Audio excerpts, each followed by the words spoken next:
Making that stuff to you hearing that sound.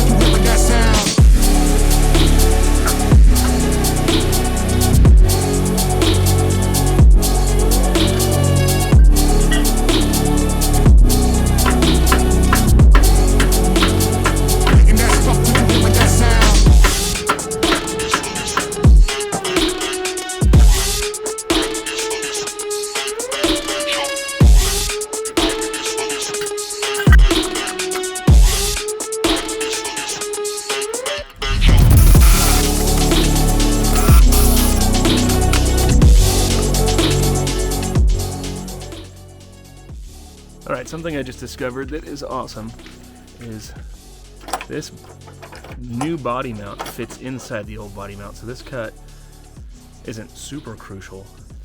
I mean, you don't want to go back too far, but you have a lot of overlap. So up here, get your body mount centered, here, line it up.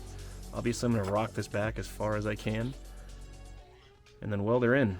And on the inside, you know, it's hard to see, but it's almost touching the frame itself, so you got a good 1/2 inch overlap.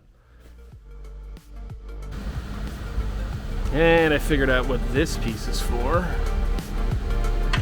It goes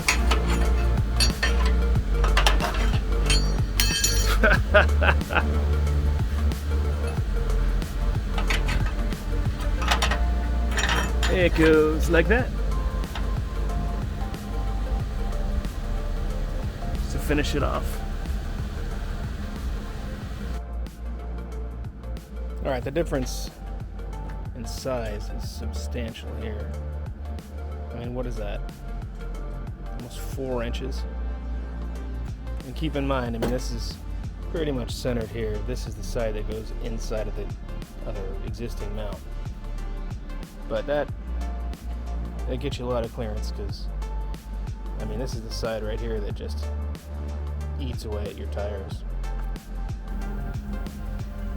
There it is, all painted up.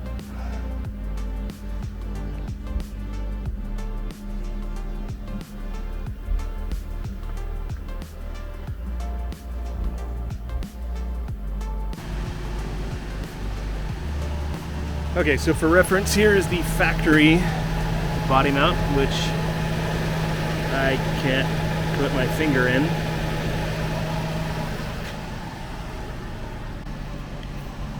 And here's this CFM, which the old body mount would have been way out here, and I can put my entire hand in here. Looks like we should be able to fit some 35.